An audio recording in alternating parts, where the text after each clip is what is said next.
Here's a great activity for students when they're listening to podcasts.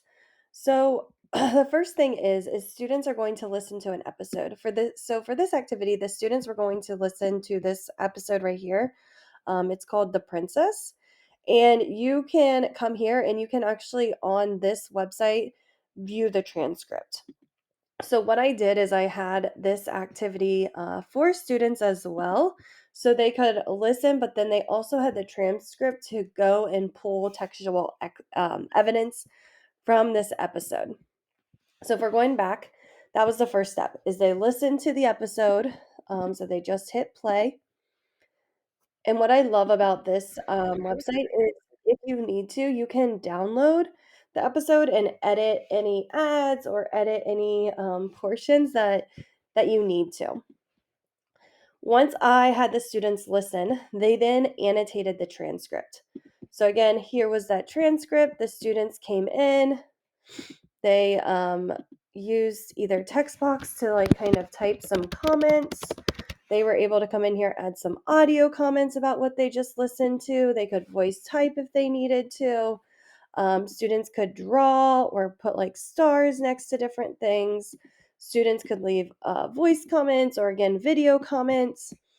They could also mark up the text by highlighting really important details.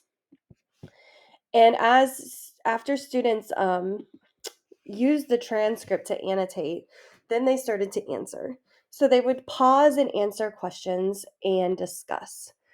So again, we're listening to the podcast, we're annotating, and then they go here. Students had to sketch an image of the episode. Then they had to answer these two questions. What can listeners learn from listening to this podcast? What lessons came from the story like this? So students were able to, again, type their responses, or they could come in, leave an audio thought or video thought.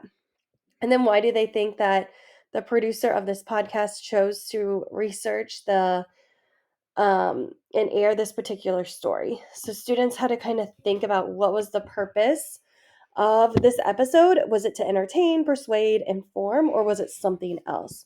So they're going back to that author's focus. And again, they can use text, audio, whatever they needed to respond to this.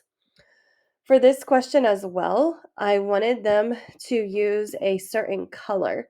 So I would have them like go to the markup tool, and anything that was maybe like yellow needed to be highlighted to show that textual evidence. So then students were able to provide textual evidence as well. And then after the end, they just reflected on the podcast. What strategies helped them recall the information from the episode, and maybe what made the listening difficult. And so they were able to kind of just reflect, take notes, jot down ideas. And this could be used for any episode. You would just need to change your episode to anything. And there was a really cool spreadsheet shared with a ton of different podcast episodes. And it has the age range right here and a quick summary and the topic. So, love this resource if you are looking to use more podcasts in your classroom.